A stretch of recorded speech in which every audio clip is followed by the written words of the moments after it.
We're fireflies.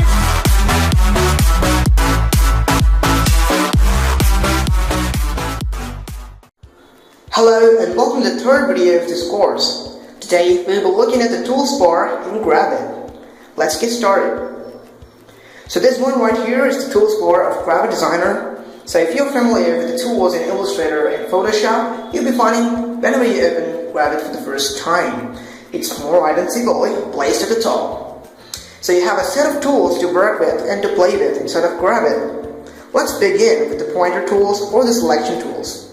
So you have 4 selection tools in Gravit and you'll be able to look at them by clicking on the drop down button. So first, let's take a look at the pointer tool. So this tool is just a selection tool, so you can just go ahead and click any object or simply select it. Moreover, whenever we get familiar with the course, you'll be finding yourself using this tool for a lot. And personally, my preference is to have the pointer tool on the hand whenever I do something in Gravit, or simply make some speeches like this, whatever. So, right below the pointer tool, you have this select tool. This is just like the direct selection tool what you have in Illustrator. So, the select tool helps you to select every individual anchor points and anchors and make changes to them. So, just like I showed you on the screen, you have it. So, moving on to the next, right below that, we have the lasso tool. The lasso tool is just the same as the select tool or the direct selection tool, but in case of the lasso tool, you can just draw freehand shapes on a particular shape to select the anchors on the particular area and play around and make changes to it.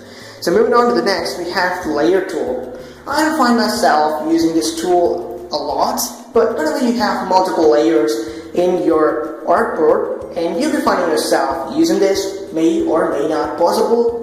Well, I don't use this a lot because I have the pointer tool and I can select individually every single shape. And I don't want to select any layer particularly, so I don't find myself using this tool a lot. In case if you find yourself using it, just let me know in the comment box below. So moving on to the next, we have the drawing tools. So these are the tools which helps you to create individual shapes or kind of shapes, whatever kind of shapes you like, custom shapes in case of other names. And first we have the pen tool. Everyone knows to use the pen tool. It's just the point-to-point connection tool what you have in Illustrator. The same way here too. In case if you don't know how to use the pen tool, then let me give you a quick preview. So let me click here, here, here, here, and there, and I end it. You'll be finding yourself on my screen, you'll be having a shape, or on my screen I have a shape, and on your screen you'll be having a shape too.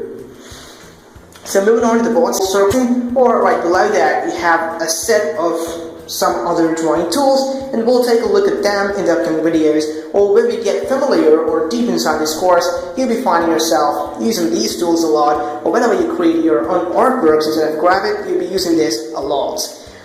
And moving on to the next, we have the shape tools. We have a rectangle, circle, and a lot of shapes like that. In case we don't have a circle, yeah, I think I had a circle in Illustrator. No, we don't have a circle in Illustrator, we have an ellipse tool, but we are able to create a perfect circle inside of Illustrator by clicking the Shift key. The same matter here too. So the shape tools are easy to use and most used tools in every single design software. So let me show you a preview of this too. So I'll go ahead and select the square or the rectangle tool, and by clicking and dragging you'll be able to create a shape. And in case we want to play around with the fill and the stroke colors, and I'll show you how to do that in the videos when we cover the appearance panel.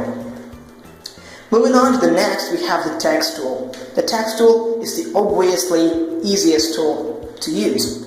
And most probably whenever you create any kind of artworks, you'll be finding yourself using these texts inside of Gravit or any other software. Simply go ahead and select the text tool and then click anywhere on the artboard and type on a text. That way you create a text.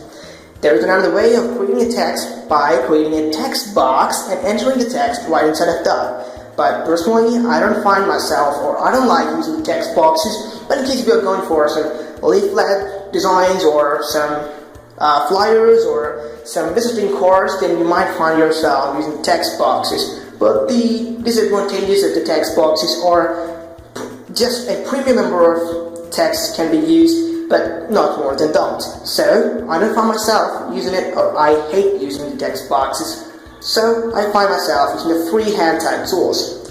Well, that's a quick and brief overview of the tools panel inside of Gravit Designer. Anyways, thanks for watching. See you in the next video.